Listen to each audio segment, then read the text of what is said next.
Welcome back to another episode of the Grace-Filled Leader podcast. I hope you tuned into episode number 124 with Shayna and Vanessa from the Financial Coaching for Women podcast. It was so good. They truly are your budget besties, and that conversation inspired me to think more about how time and money and how we manage both are so similar. So today we're talking about some of the principles around budgeting money and applying that to the concept of budgeting your time. Folks, I spent over 40 years stuck in patterns of people-pleasing, approval-seeking, and perfectionism, trying to find fulfillment the world's way. It wasn't until I experienced the transformational power of the Holy Spirit through Christian life coaching that my way of being was completely changed. What I couldn't do on my own in over 40 years, God did in just a few months. He often works best through other people in our lives. If God is laying it on your heart to try a different way and you don't know where to start, you can keep struggling on your own, or you can invest in yourself and partner with a Christian life coach. I'm not exaggerating when I tell you that it changed the trajectory of my life. If my story resonates with you, I would be honored to partner with you in your own journey. Go to gracefilledleader.com to learn more. That's Grace, G-R-A-C-E, filled, F-I-L-L-E-D, leader.com. Welcome to the Grace-Filled Leader podcast. Do you want better work-life balance? Do you get stuck in patterns of perfectionism and people-pleasing? Have you always been an overachiever but never really felt good enough, no matter how much outward success you achieve? Do you want more time for the things that matter most? Well, you are in the right place. Here on the Grace-Filled Leader podcast, we focus on spirit-driven success and share the secrets to having better work-life balance as a busy woman in leadership. Here you will learn how to set boundaries like a boss, find peace of mind, and reclaim your time for the things that matter most. Hi, I'm Tanya, a wife, mom, leader, and certified Christian life coach. For most of my life, I tried to find worthiness through achievement. I spent decades people-pleasing and pouring myself into my work. I was looking for my value through the approval of others. This led me to feel burned out, empty, and exhausted. I had no time or energy for myself or my family.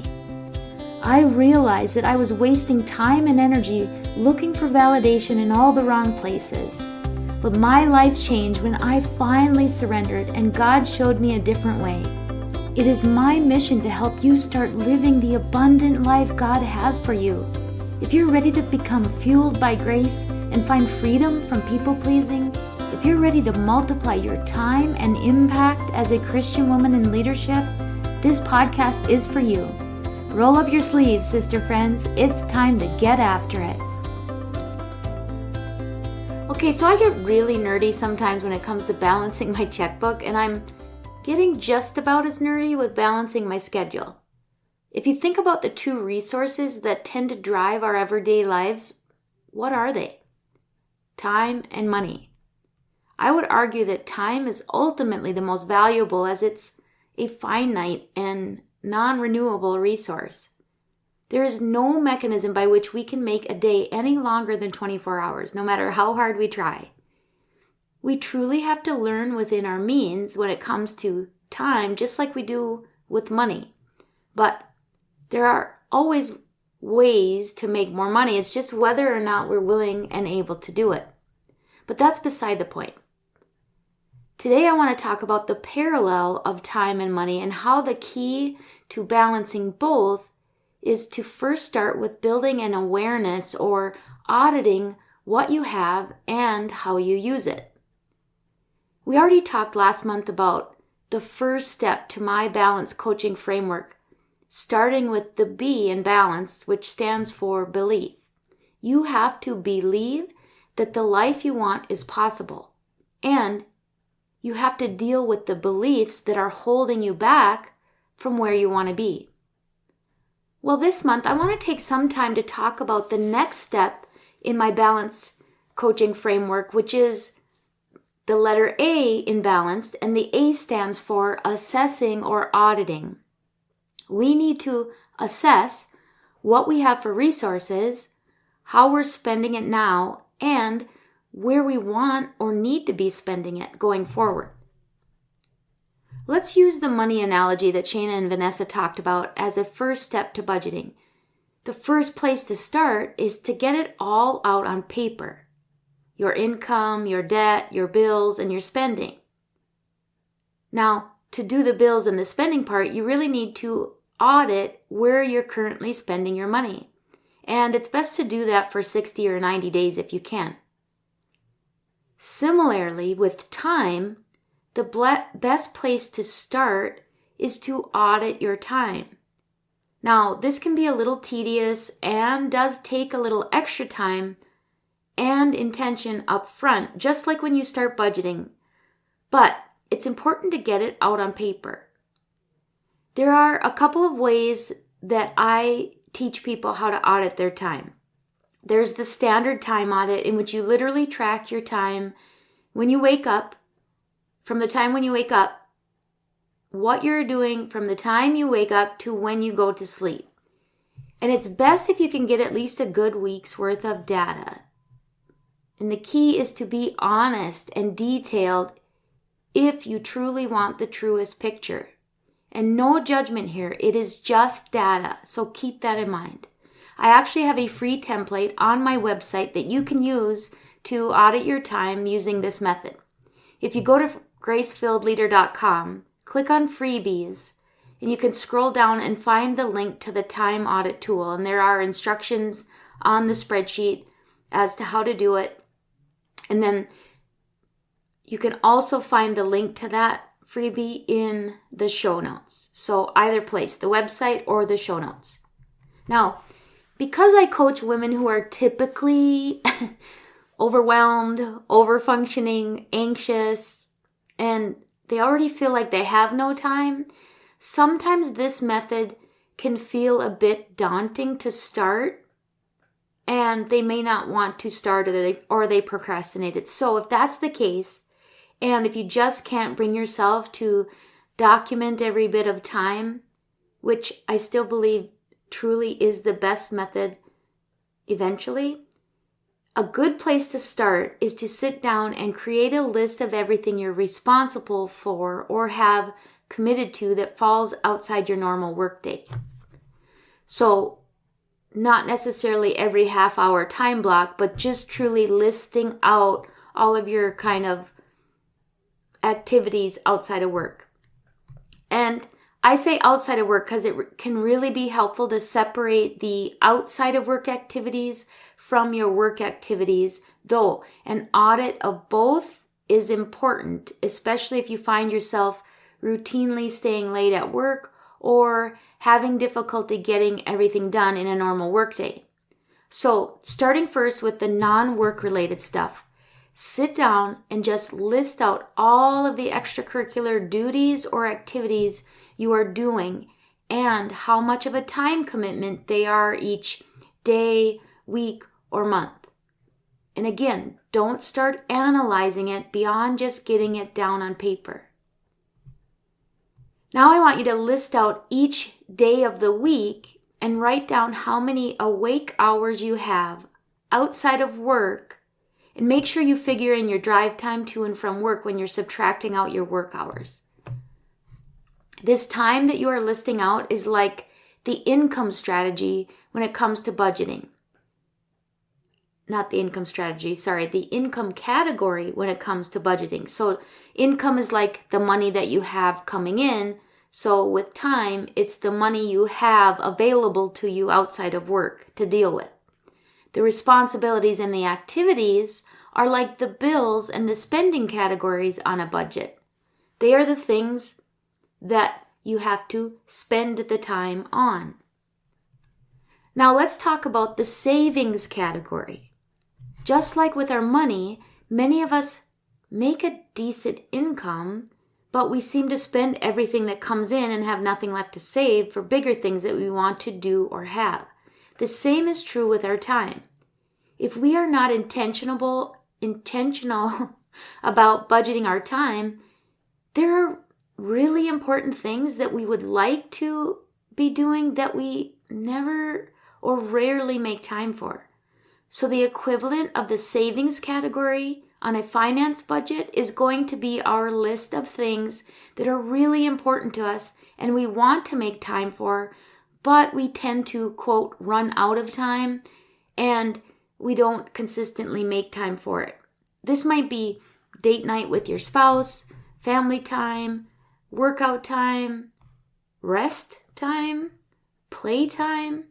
So you want to make a separate list of those things and how much time in your ideal week you would like to spend on those activities. So for today's episode, we're going to just focus on your personal time away from work, like I said. And that was probably overwhelming enough. Even though it isn't a very long episode, let's just review the tasks that we've associated with assessing or auditing your time. So, number 1, you can either use my time audit template and take inventory of how you're spending your waking hours, or make a list of your commitments and responsibilities outside of work.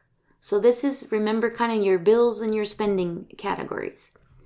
Number 2, if you're doing the list method, next to each item, make note of how much time it requires of you each day or week or month, and be realistic. Err on the side of more time than less, as we usually underestimate the time required. Next, for each day of the week, write down how many personal awake hours you have before, after, or outside of work. Again, be realistic and be sure you account for commute time when it comes to considering your work hours. Finally, make a list of the things that you want to make the list but often do not. And next to each of them, write how much time you would like to spend if you could. So we have the auditing of the spending of your time. We have the listing out or the calculating of how much time that costs you.